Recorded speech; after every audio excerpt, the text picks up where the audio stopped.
History has been full of the worst leaders, with some of them spending lavishly on illegal activities while gaining some of the most precious items in the world. It's a race for money, power, and a lot of the time lust. So, let's uncover how the world leaders in the world spend their controversial wealth. Kim Jong Il. North Korea is run by the Kim Jong family, but while it's currently under Kim Jong-un, Kim Jong-il takes the cake for being the most controversial and arguably brutal one. His 17-year rule spanned economic collapse, nuclear ambitions, and human rights abuses that cast a long shadow on the international stage. Kim Jong-il, the Korean leader, lived in a 7-story palace in Pyongyang, and just like most Koreans, he loved the karaoke machine. The palace alone cost around $900 million, but the intelligence reports say otherwise, and they suggested that Kim had over 15 luxury palaces and retreats, out of which 4 are in Pyongyang alone. His net worth is estimated to be somewhere around $4 billion. He was so rich that his appetite for luxury alone took 20% of North Korea's budget and had access to over 100 villas. He's also known to traffic over $2 billion worth of gold alone, and with millions of dollars of cars, he would roam around North Korea and cherry-pick some of the most beautiful women for him. Even though the whole world hates him, Kim Jong-il has lived a life of luxury that even billionaires might yearn for. Thaksin Shinawatra. Thailand's Thaksin Shinawatra, this telecom tycoon turned PM, had a taste for the finer things, like a Bangkok mansion fit for a Bond villain, complete with its own golf course and bowling alley. He jetted around on private jets like they were tuk-tuks, and his yacht, My Alexander, could probably host a G20 summit without breaking a sweat. And after a long sentence, he's back in business, in Thailand. But we still don't know what will happen upon his return. Of course, all this opulence raised a few eyebrows, especially when whispers of corruption and cronism started swirling around his government like overpriced cocktails at a 5-star resort. With over $2 billion in net worth, Thaksin may have fled the country, but his legacy of gilded governance remains, a cautionary tale about the fine line between serving the people and, well, serving yourself crystal in a diamond-encrusted bathtub. He built his fortune on mobile phones and then used them to woo the rural masses with cheap healthcare and microloans.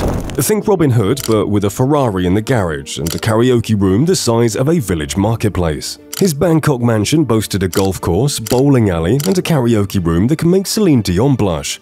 Critics claimed his wealth sprouted from shady business deals, leaving a whiff of corruption stronger than durian on a hot day. He was even ousted in a coup, sent packing with his karaoke machine and a net worth estimated at a cool $2 billion. Now, Thaksin chills in self-imposed exile, playing golf, tweeting political barbs, and occasionally popping up on Instagram with a suspiciously young blonde in his arm. His future remains as unpredictable as a Bangkok traffic jam. But one thing's for sure, Thaksin Shinawatra knows how to live life in luxury.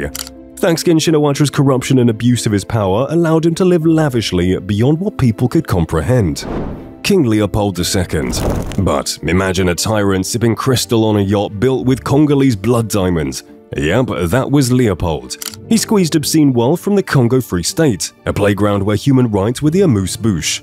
He was so brutal that he killed a whopping 15 million Africans, and not a lot of people know about him. His loot funded extravagant palaces, an art collection that rivaled the Louvre, and enough gold statues to make a Liberace blush. Current net worth, more adjusted for inflation and questionable morals, let's just say it could buy the moon, and then use it as a disco ball.